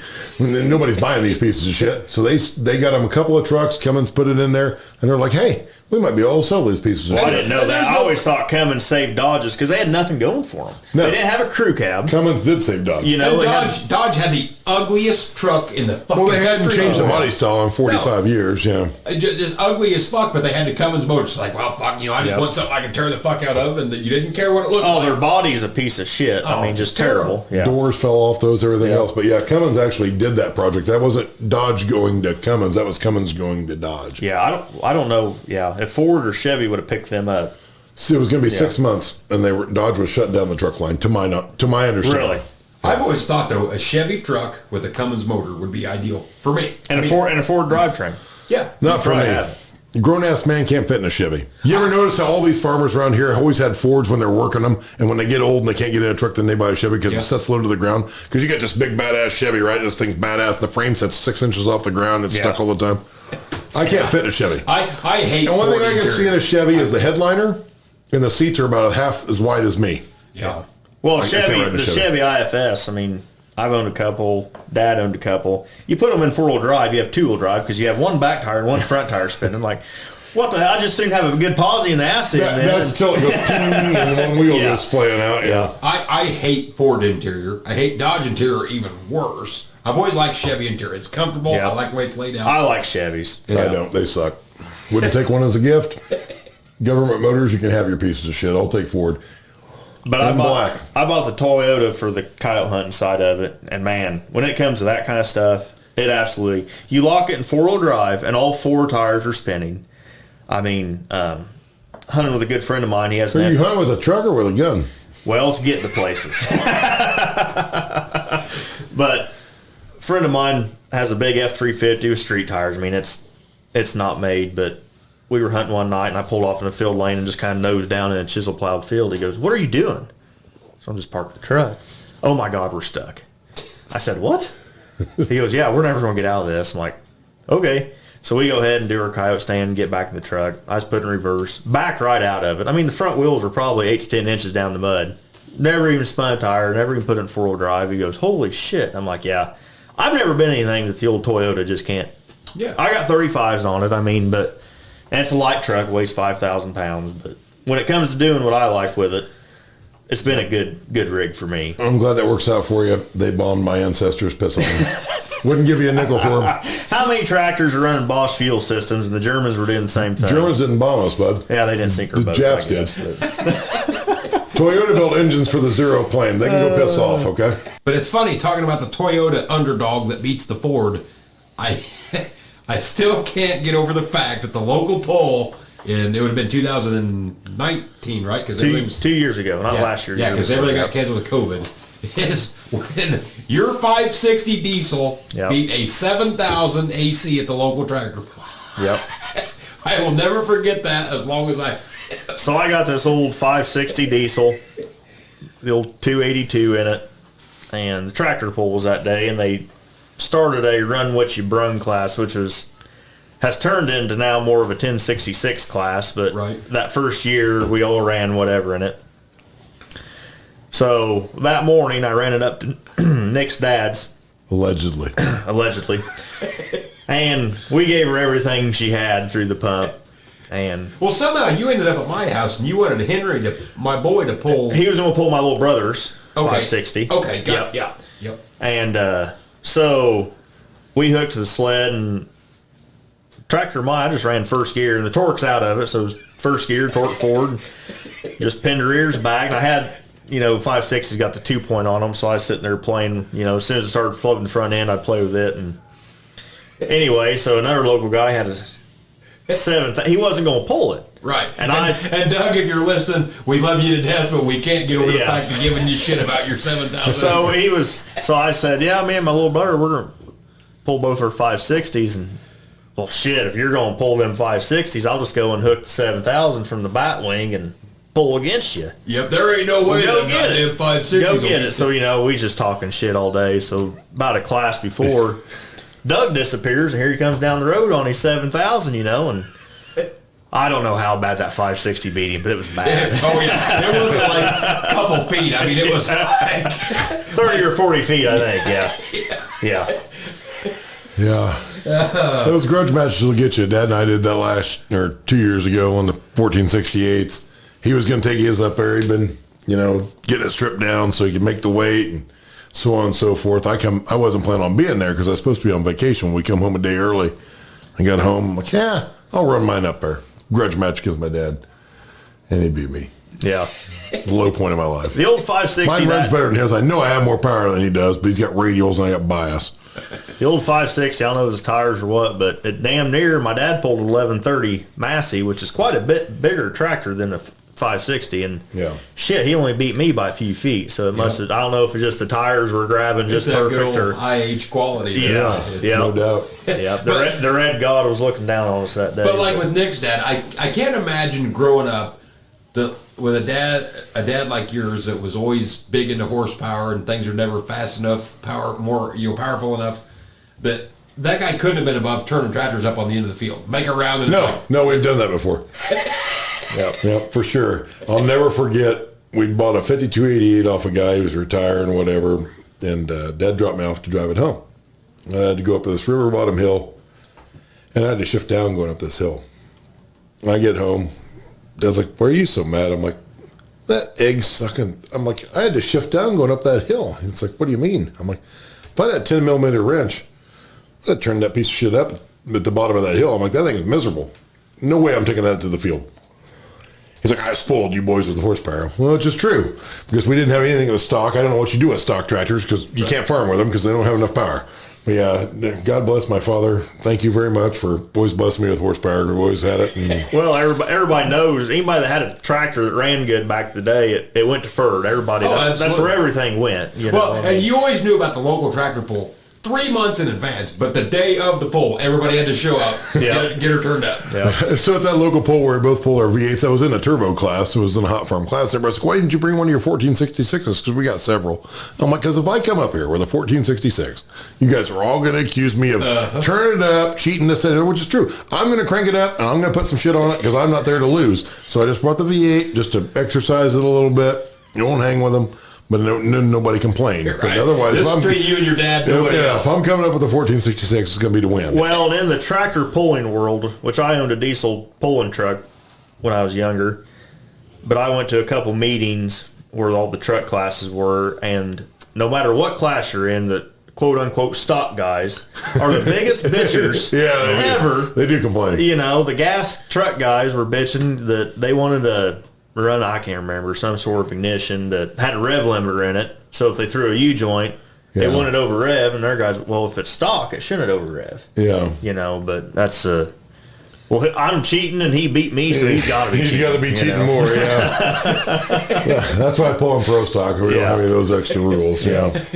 There's never a bigger bitch fest than a local tractor pull. There's always somebody got a problem with something somewhere. Somebody's upset. You're cheating. It's not good. I'll never forget local tractor pull. It's been years ago, back when the pull was still at Equity. Mm-hmm. And a local guy took a 560 up there, but his had a turbo on it. And he got away with it. When we let out of the throttle, he did a little too quick, and it whistled. Yeah. And the flagman walked over there and was like, "You're gone." Nobody would have totally got away with it. Yeah. If he'd have just been if he would have went down there and backed off and snuffed her at the end. If he had a muffler, if he just backed off of it and snuffed her down or had a muffler, he'd have been fine. Yeah. The part that kills me, and anybody that's probably from Illinois, maybe a few parts of Indiana, had been to the Sturgeon, Illinois tractor pull back in the day. And I'm talking late 80s, early 90s. The Equity days. Before. And everybody backed their trucks up to the track, sat right alongside the track, and the only thing between you and a 1466, it back then was going 20 mile an hour, was a piece of electric fence wire. And that was it. And a 3-inch dirt berm. Sure. Back in the good old days. Well, Dad told me of the old man sleds back in the day where he just, step on. Yeah.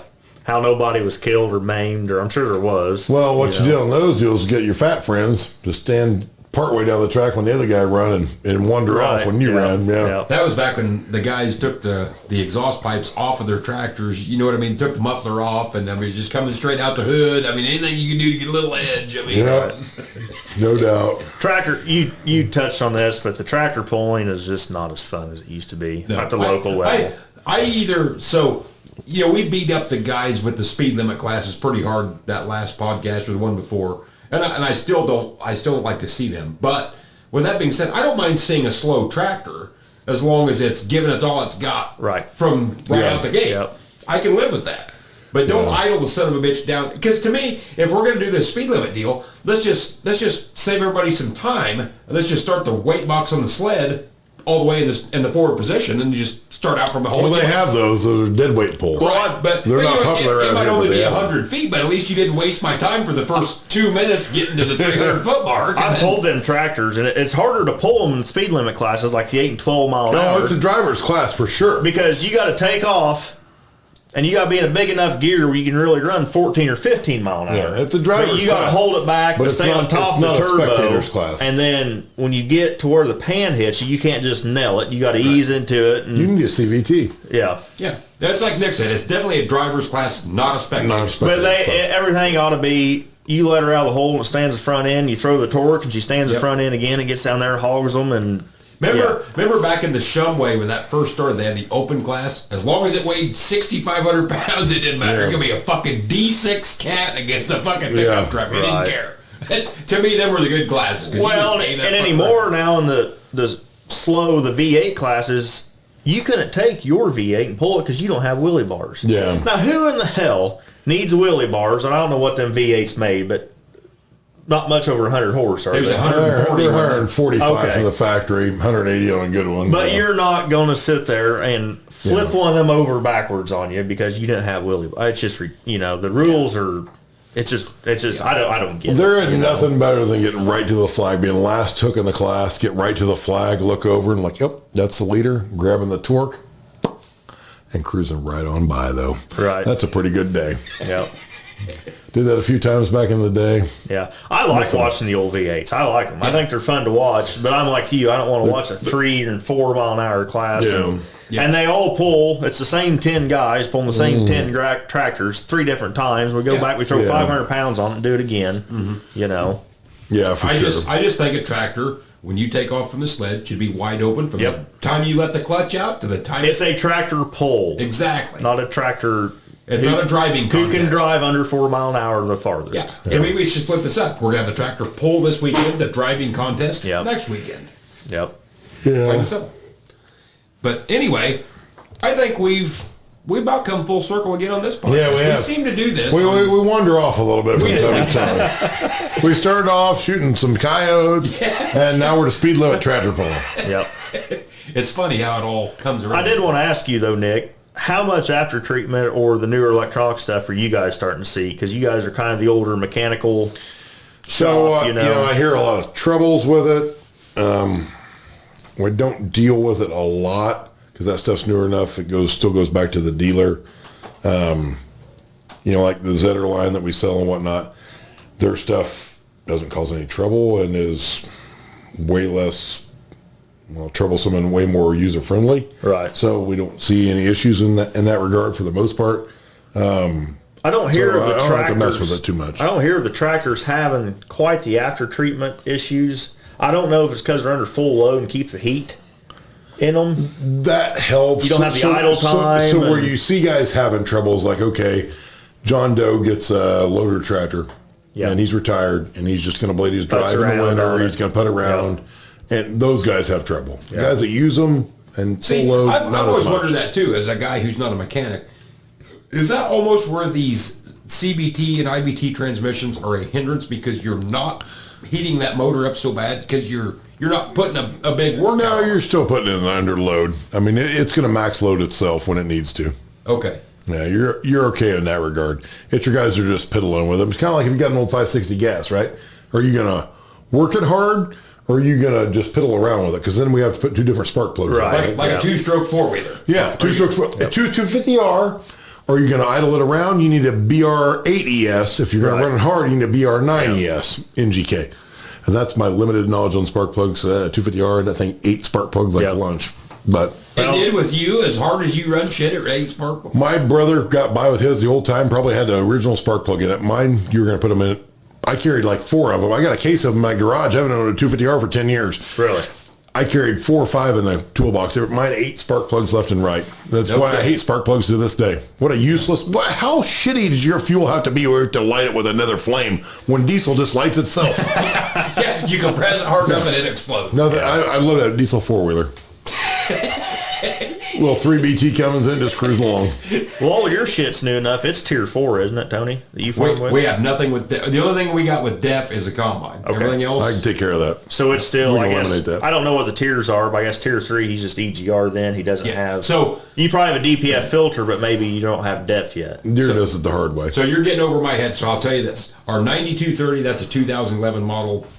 I'm going to say zero emissions, which Right. I'm sure there's some, but there's It's emissions because that started way before that, but it doesn't have def. our 8295R is an 8430 with an R series cab, and people don't believe me when I say that. It has the little bitty exhaust pipe. It is a fucking 8430 with an R series cab because it was old enough for that. Right. The 8285R we bought a year ago. It's a 13 model. It's got the great big exhaust pipe, but no def.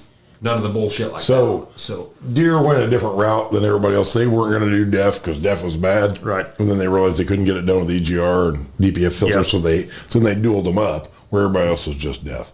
So once again, Deere complicated it, made it a huge pain in the ass. Now California thinks def causes cancer, so we got to. Everything in California causes cancer. That Prop 65 warnings on everything you can buy, from a pack of bubble gum to it didn't matter. They got a warning on everything. See, the automotive has been, I don't know if it's been advanced, but I guess the emissions have been so much more stringent. Mm-hmm. So in 04 for semis, I assume it's the same for pickups. 04 is when your EGR came out, mandatory EGR. 07 you have DPF filters. Then 2010 you have DEF. Mm-hmm. So, and then it's been DEF ever since. I think tractors got DEF in 14, I believe it was, because our 8285 is a 13, right. No DEF on it. And our last combine that we traded in was either a 15 or a 16. I don't remember. I think it was a 15. Yeah, it was a 15. We bought it at 16. It did have DEF. So I'm pretty sure, and as far as John Deere goes, DEF come along in 2014, I think. 14 it was. Okay, so you're about 4 years in behind the automotive industry. Yeah. Roughly. But, it's getting to the point now, we see a truck come in, like, well, hell, it just got DPF filter, even got DEF on it. We're like, that's an old truck. Yeah. When, I guess it's a weird paradox that we're kind of in. It takes a very special individual to think that putting poisonous fertilizer in a plastic jug shipped in a cardboard box is going to save the environment. They stink. That's so a special damn bad. kind of stupid. Yep. Yeah. I will tell you this, and Nick will vouch for this. The most durable motor on the planet, and you know where I'm going with this. We had a buddy, old Chanklanko, is a 306-cylinder Ford. Yep, you can't tear those up. No emissions on those. They'll run forever. Completely impossible. This truck was an 84, 86. Yeah, right in there. It was an 80 to 86, somewhere in there. F-150 four-wheel drive. And, of course, he ripped the exhaust off of it. And I don't know if it was intentional, but it had no exhaust. Right. Just beat the shit out of this truck. This original clutch. This guy was... Seen a lot of fourth gear start-offs in that. Yeah, so we're talking an 84, 85 model truck, and this would have been 96, 97. Yeah. And this truck had 100, maybe 200,000 miles. It was a shit pot full of miles on it. Yeah. And he'd be like, hey, check this out. You want to hear a pro stock pulling tractor? He would take the truck and put it in fourth gear and rev it to the moon and slowly start letting the clutch. Original clutch. Never tore it out. Whoa, whoa, whoa. Yeah, we'll get her done. Well, those things run forever. They would. That convinced me that was the most durable motor on the planet. My brother had a mid-80s Ford F-150 originally with a 306. We put a turbo on. Yeah. It's pretty badass. And then his brother... gas truck, we put a turbo on it. Yeah, we put a turbo on it. We took it off. My brother blew it up eventually. We put it on his brother's truck. The guy you talked to about a minute ago, we put it on his brother's truck for a little bit, and then we ended up swapping it for 400. We put a 351 in Cleveland in my brother's truck after he tore it up. But 306-cylinder with the turbos, they run pretty good, actually. They just don't make shit like they used to. They don't. You can't really tear a 306-cylinder up. I think my brother did it on purpose because he wanted a V8 because they sounded cooler. But after what we always called him Chank Lang. Yeah. After what he did to that 306-cylinder, I am convinced that was the most durable motor ever. It probably didn't make enough horsepower to hurt itself. No, it didn't, but it made enough. I watched him heat seize that thing probably 4 or 5 times in a row. Yeah. He just sat there, take a little break, fire it back up when it cooled down, off he'd go again. Well, and then when you went around a corner, it ran out of oil pressure, you need to dump a quart too. And he was one of these guys, didn't matter if you put him on a lawnmower, a truck, a four-wheeler, whatever. It was getting wrapped to the moon. Yeah. He used to come out to our house and ride four-wheelers all the time with my aunts. Yep. Yeah, I remember growing up. Yeah, he ran shit pretty hard. He would have been a perfect test technician for any company. Yeah. I don't care if I it's had more Suzuki, good times with him. We were out riding with him one time, and I didn't have a four-wheeler out there. I just stopped by. So he and I rode together, and we're not small lads. Right, yeah. So combined weight of 4 to 450 on a Suzuki Quad Sport. This is back in the day, not now. This is back in the day. Now it'd be more than that now. Yeah, I'm not making. No, it's fine. I'm fat. It's okay. I've embraced it. Skinny people die early when this stuff gets tough. I'm good with it. But so there's two of us ride this thing. We were literally ride that thing till it heat seized, and then we would stop and get a soda. Let her cool down. Let her cool down. Fire it back up. Off we go again. We broke the frame in I don't know how many spots that night. Jumping those hills. It's a great time. We're talking about a guy who was 14 years old and would take a Honda Spree and pour bleach on the garage on the garage floor and smoke the tire completely off of the Honda. And for those of you who know what a Honda Spree is, it's a scooter. Yeah, it's a scooter. I did make a purchase the other day that'd make you proud. I bought my 9-year-old daughter a 250 Honda. Now, I don't know if it's the big red because it has it has the front rear rack and it has the high-low. It's 250 SX then. Well, it ain't got the clutch though. No, 250 SX didn't have a clutch. Okay, so it's got the high-low and the compression release on it, so she can actually pull start. Because I'm not going to put a battery. If you can't start it, you can't ride it. You can't ride it. 250 SX, I think. Okay. My brother had one of those. I think it was awesome. advertised as a big red at $500. I was like, I'm gonna go buy it. You can't. Yeah. I had so many three-wheelers. Yeah. And the ones I wrecked and tore up and blew up, man. I had what was the red and white one? The 200X. Yes. Yeah, I had one of them. I had one of those too. Completely trashed. I would give you, well, I'm not giving you super good money because they're still available for super good money, but I'd love to have one of those back. I think before you can graduate high school, you ought to be able to start a 350X kickstart. If you can't start that, you can't graduate. Yeah. If your shin can't take that, you're not getting it. Yeah. As much as I love Honda, and I'm a ride red guy, I love Honda through and through.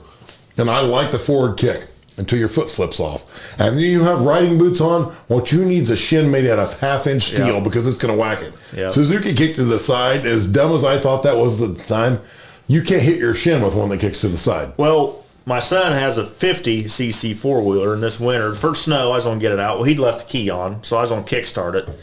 And a 50 doesn't have a whole lot of room for a size 12 boot in there. So I was standing off to the side kicking it, and that's my foot slipped off, and I wanted to pick up something. He was the only thing close. I didn't want to pick him up and throw him, but I was going to throw something. I got a Suzuki LT80 sitting in the garage now that's going to need some work. That goddamn thing. They won't run on new gas. It's an 85 model. I fought the carburetor. You got to find leaded gas somewhere. Yeah. Yep, I fought the carburetor, put a new carb on it, and now it's down to where it won't run for shit. And I either need to sell it or something, but it's perfect for the kids. I mean, that goddamn thing runs 20 mile an hour tops, which Henry outgrew it, and Kevin gave him his old four-wheeler. But for the little kids, the old lady had to come apart when she seen her on that. And I'm like, listen, I grew up on one. Has no brakes, which is the way a three-wheeler should be. Yeah. You downshift. Because when I started, I probably wasn't 5 or 6, and Dad put me on a 200S that he'd had, and it was just ragged out, no brakes. Yeah. Can't get it out first gear. Well, three-wheeler run pretty fast. I don't know how many RPMs they turn. If you're willing to rag it I got my kids a Honda 90. And my daughter took off, and we had a little rock pile. I'd had a bunch of rock dumped, and I'd spread it out. I had a little bit left over. I was waiting to do another project. My daughter's jumping it. It's going fine. Not really jumping, just riding over it. It's going fine. Pretty soon she wrecks it. My wife's freaking out. And I'm like, it's not a big deal. And she's like, why do you think it's a big deal? I'm like, because I did that 20 minutes before you guys got home. Right. And now you know your limitations. She won't do it again. She's like, are you sure? I'm like, no, I'm positive. Yep. Once you do that, you'll figure it out. Remember, because I had just bought Henry his. I think he was 6 or 7 when I bought him that Suzuki. And we brought up to your house, and they were jumping that rock pile. We were sitting in the garage drinking beer. And 3 years ago, we was up on the highway ramping the kids. And we had a big screen TV. how we didn't get turned in. We was right off the highway. How DCFS didn't get called. Yeah. We're out there drinking beer, and the kids are ramping a big screen TV on their 4-wheelers. Didn't hurt a thing. Didn't hurt a thing. That deal on the rock pile, though, Henry he was 6 or 7, and they kept jumping that rock pile. He did the same thing. He wrecked too, but he had a helmet on. We're like, that's why you wear a helmet. We sat in the garage drinking beer, and I told Nick, I said, look, he keeps hitting that rock pile up to the side. I said, he's going to roll that sumbitch here before long. And it wasn't 20 minutes later. And we're sitting there, and he piled that fucker up into her head. Of course, he starts screaming. He was only 6 or 7 years old. If you're stopping your kids before they're wrecking shit, it's not going to maim them what you're doing it wrong. Yep. He had a helmet. He went out. He flipped that fucker end over end. I picked him up. I said, you get your ass back on this thing, and you make another lap. Because I was scared, and it ain't going to do it. When I was growing up, Dad threw you on something, and he went back to whatever the hell he was doing. He wasn't paying attention to you. No. You know, when it got dark, you went in and ate supper, and times are... Our rule was you couldn't ride where the shop was open, so at 5:01, boom, we were off. We ride like hell for a little bit, and then, you didn't... If you wrecked, you sure as heck didn't tell your parents. No, God, no. That's the last person you told. I'll never forget, there used to be a ditch behind our shop, and I would sit on my brother was like, oh, you get on the back rack, we'll do some wheelies. So I'd hang on the back rack, put my feet on the hitch, and we'd do wheelies. And he flipped it, of course, because it's bound to happen. He fell off. He's like, my back. He's like, don't tell anybody. Didn't tell anybody. A couple days he was good. Mom and Dad, I'll never forget this as long as I live. They went to Effingham. We were having a family dinner. It was in between church and dinner. They went to town to pick up the chicken. Somebody's going to pick up the chicken. So we're quick hot lapping the 3-wheeler. And my brother doing what he's doing, he hits a tree. And we hit it hard. I scraped up the side, just barely caught it. Slipped up the side. And we scraped that tree, 3 foot tall, 4 foot tall. He got hurt. I was okay, but he's like, you can't tell anybody. Okay, no problem. So we took shoe polish and we smeared that tree to patch it back in because it was on the opposite side of the house. You couldn't really tell. And that covered it in. The bark grew back. Nobody ever knew. He limped around. I was hurt a little bit. He was like, you can't tell anybody. Okay. So I limped around, but I pretend I wasn't hurt. We're fine. I drank 2 of Dad's trucks before I was 16, but it was doing shit he had me doing in them. So I can't be fully to blame on this. But No. And my brother broke my ankle once and then told my dad that I fell through a tailgate. So, and I went along with the story because I didn't want a beating from either one of them. I think I remember in the back of the day, you and your brother used to get into horrendous fights. He hit you with a ratchet, didn't he? Busted your watch. Yeah, busted my watch. Yeah, he choked you with a pair of channel locks. Pair of channel locks. Got with a pair of channel locks once. Yeah. Well, broke my ankle and lied to my dad about how I did it. My dad told me, "Over, you're that dumb to fall through a tailgate. I'm not taking you to the doctor." So my ankle just had to heal. Yeah. I just wore lace-up boots for a couple of weeks. It was fine. It healed up eventually. Well, Dad had an old Jeep pickup with a 3-speed in it, 6-cylinder, big powerhouse truck, And we kept the horse feed up in the garage at the house, and then you just take a couple bags out there, and we had a deep freeze, kept them out there. So I backed up there one day, and of course I had to make 1 trip per bag of feed. Well, of course, because that's what most 12, 13-year-olds do. Partner all in one trip. And you got to see if you can get in 3rd gear from the time you leave the house to get to the barn. Naturally. So I'm parked, and the barn was kind of up on a hill, and I unload the bag of feed, dump it in, turn around, and the Jeep's gone. Well, I look down, and the house was on one side of a big holler, and the horse barn, the pasture was on another, trees in between. And a tree stopped it before it made it all the way down. Of course, the driver's side door was open, so it shoved the fender and the doghouse and everything back. So I just backed up by the horse barn, just shut it off, and Dad will never notice why there's tree limbs on the hood and the door won't shut. And I know that road, yeah. He wasn't too happy on that one. And then he had an '85 Dodge pickup. He had just repainted. It was a good-looking older truck, and we were down doing something. Oh, he's getting railroad ties, which, looking back now, the railroad ties probably weren't free for the taking, but we were getting a trailer load of them, and they were free. There was a pile, and I was sitting there. It was a 4-speed truck, and I was pulling it forward while he was loading them, and one was sticking out a little farther. Man, it creased that front fender, and he started jumping my ass, and Mom said, "Hey, you can do it by yourself. You have him in there doing it. He can't see over the steering wheel, Exactly.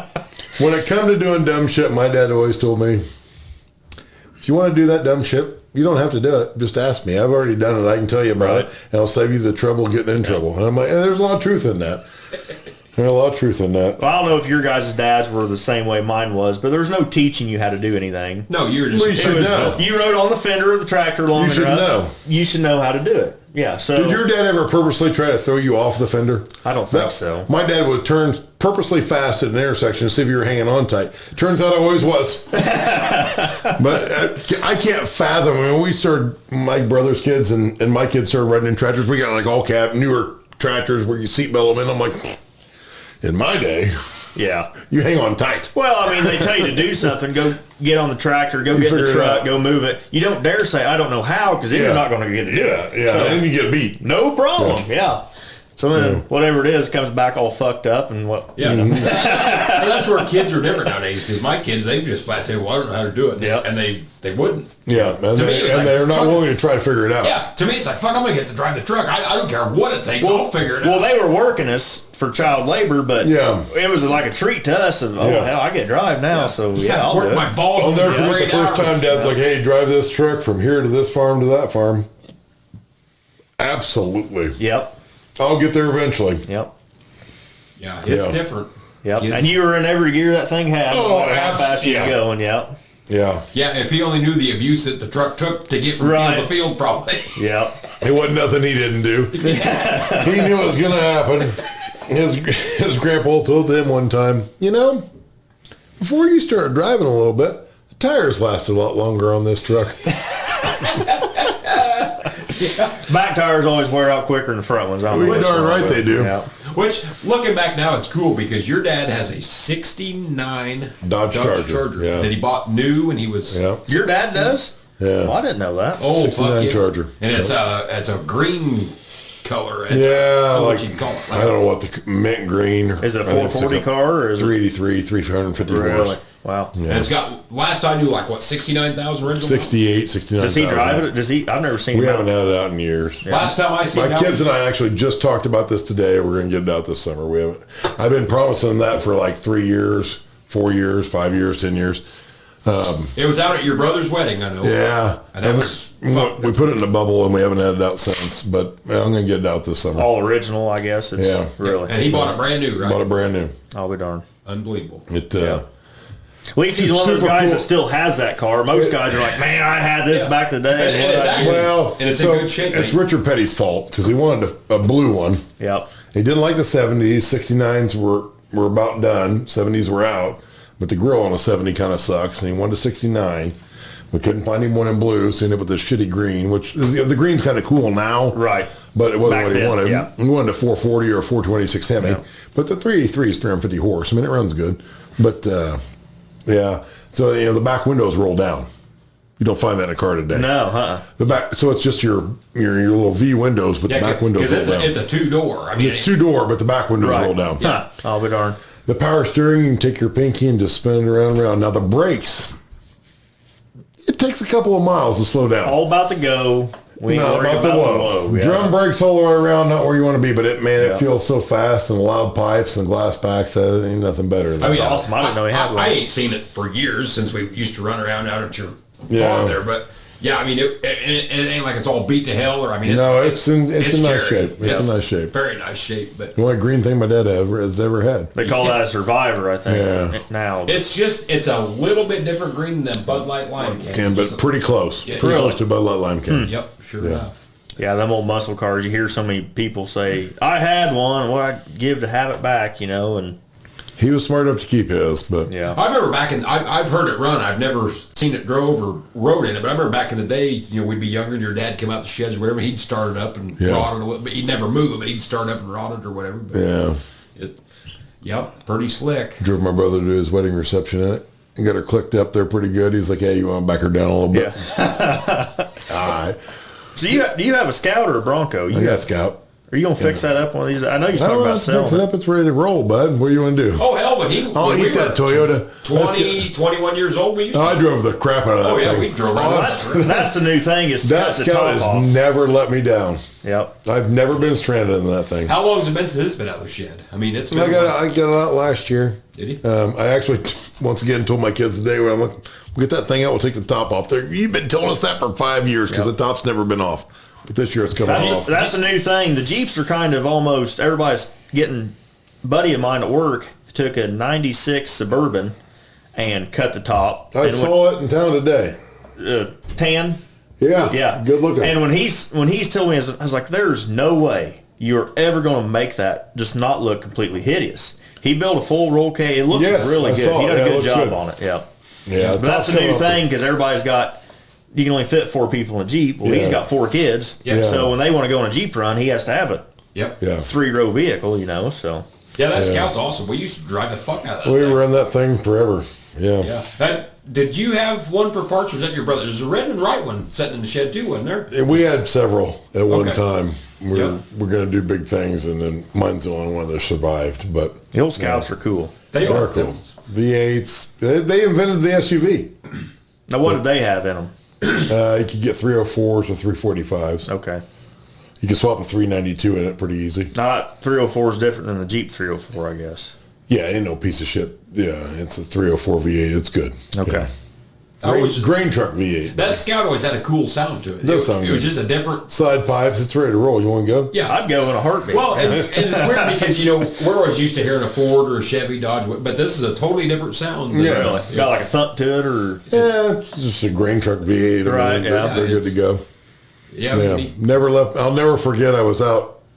Me and a buddy of mine were cruising in it. And he was from out of town.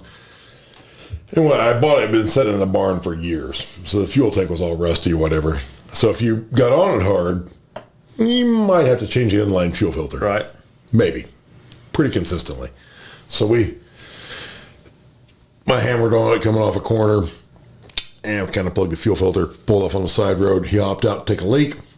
I swapped the fuel filter, hopped back in, fired it back up. Ready to go. I had it done before he got done peeing. Yep. We're ready to roll. He's like, really? You ready to go? I'm like, yep, we're good to go. Hop in, let's go. Yeah, you're all good in that thing. Still got the rusty fuel tank, or did you put one in it? No, I got it cleaned out eventually. Okay. I guess, yeah. You changed enough fuel It filters. took several inline filters, but it's cleaned out now. I didn't realize, and of course it makes perfect sense, in that book that I was reading about IH, a corporate tragedy, that's what all the IH salesmen drove back. It was a Scout. Well, that's what I was saying earlier. I mean, they had semis, You had it all. tractors, Pickup truck. pickups. Yeah. Scouts. I mean, Sturtson had the old Fire truck. fire truck for, Yeah. I mean, they just got that new Ford. There ain't not that nothing long cooler ago. than a 74 Yeah. international pickup. Even their pickups, yeah, look cool. They were cool looking. Yep. They invented the SUV. They had 4-door pickups. They had big, long Suburban type vehicles long before Suburbans were invented. Yeah. They had it all. Just poor management. Yep, it was. That's truly what ruined that company. And I would give anything to get into the bowels of that company and see stuff that you and I've never even heard about. Right, yeah. What was on the drawing board that Yeah. never seen the light of day. I mean, it had to be neat shit. It's all And I- gone now. I'm sure it got burnt Yeah. when in 85. Yeah, but, and I'm sure Deere and everybody's got shit like that, stuff that just never... No, Deer's just got a board of what are we going to take Yeah. it from someone Yeah, else. what are we going to copy today? What are we going to go after today? You was talking about the Magnum the other day, and I think you're one of the few people I've ever talked about or heard that likes the Magnums. Or not the Magnums, the 2+2s. Oh, you ever ran a Snoop Loop? I have, but it was a giant piece of shit. Oh, no. Snoops are Now, the good. one I was in was a giant piece of shit. It may have been a nice tractor one time, but by the time I got that in, would have been the standard by which excellence was measured really, had they come out with the 70 series. They were not a 4-wheel drive. You weren't going to use them for what you were going to use the stagger for. right? But they were awesome. In Well, you made the comment about saddle tanks, which you don't see anymore. But So a back buddy in of the day, mine told me everybody- in Michigan they still run a bunch of saddle tanks, and I replied to him that due to Tony's new redistricting, they were part of Canada, and we didn't really care what they did. But those things, you either love them or you hate them. The 3000 series wasn't as good as it could have been. The 65 or 6000 series was pretty good, but there wasn't a lot of those. Obviously, very few 7000 series. Those look badass. Those are Duals awesome. all the way around. Those are awesome. Duals all the way around. They'd have been thank you to Case for screwing that up to go with the crab steer. Everybody loved that. Now, where did you say the guy who ran saddle tanks, where was he out of? Michigan. Michigan, okay. So my 93 Pete broke down on Highway 36 in Kansas, and the injector stuck wide open, so I couldn't run it. So I pulled off the side of the road, and I walked up to this farmer's house. He has a machine shed open. Super good guy. Said, hey, truck's got an injector out of it. You care if I park it? We was running dirt out to Colorado, hazardous dirt. I said, guys will come back by, pick me up. I'm going to go home, get an injector. They're going to bring me back next week. I'll put an injector in it. Yeah, that's fine. You want to park it in the shed? You know, he's like, I'm just getting done with my planter. I was like, no, I'll just anywhere it's out of your way. You're being more than kind. And but he had big saddle tanks on his, and he said, and I don't know if it's something to do with the soil type out there, but he was just a one-pass farmer. He put all of his shit on, fertilizer, everything, as he planted. Yep. He had big tanks on the planter, big tanks on the tractor. You know, I don't know. Maybe it's not the right thing to do, but he said out there. He said he was tired. He said he was tired of burning fuel. Yeah. He said he don't till or nothing. He goes and sprays it, no tills at all. And they don't get the rainfall that we do. Right. To conserve the moisture. Yeah. And there's a lot of good people in Kansas. A lot of good. Oh, super nice guy. I called him. He wasn't home. Guy dropped me off, put an injector in it, and I went out to Colorado and dumped the dirt. But I called him. I said, hey, what do I owe you? You know, oh, nothing.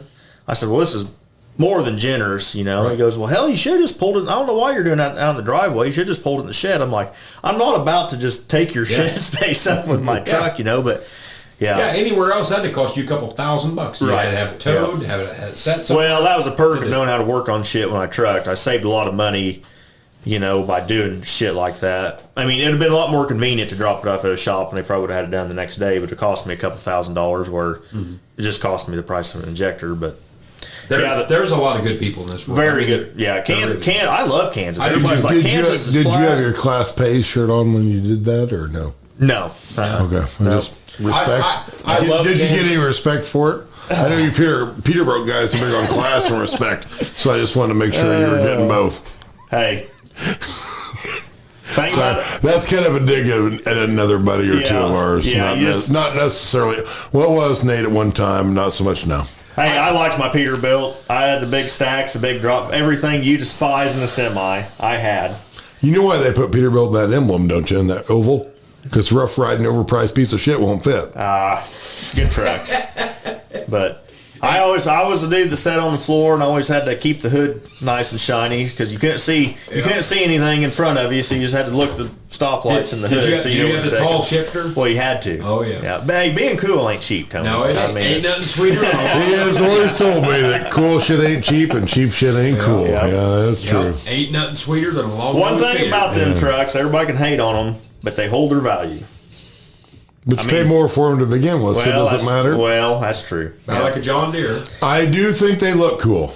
Yep. Because they look just like 1980 because they never really changed anything.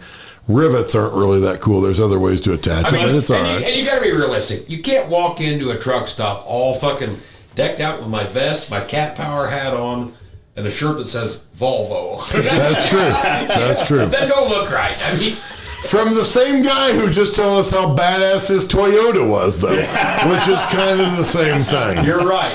He didn't roll up in a square body Chevy or a '79 Ford. He rolled up in a Toyota. I do have a square body Chevy, but the Toyota is what gets drove. Yeah. The Chevy don't have a motor in it, so it's of course it doesn't, because they never made one. So you'd have to find one somewhere and put it in. I ride a Harley. I know them are just absolutely terrible too. You might as well. You would get rid of the 560 and get you a 4020, so you can complete the package. I know. It's like the asshole package for beginners. You'd have it all. Yeah, you're right. Do you guys realize this has been like fucking 2 hours? The world's longest podcast. Yeah, oh, absolutely. But it's been a fucking blast. Yeah, it's been a good time. Well, that's what I like about this. It's been great. But you guys got to check Nathan out on TikTok. It's under Bullets and Mullets. It's going to be a guy working on motors. He can't show much gun stuff on there or shooting coyotes because... Yeah, I started that. When you started this whole TikTok thing, you're like, hey, you want to get in there? And I really wanted to do the rifle shit, but it's so hard to keep a page up that has rifles on it. You know? And it's funny, out of all of our friends, me and him are like the two... but no, we don't keep up on social media like some of our other friends, right?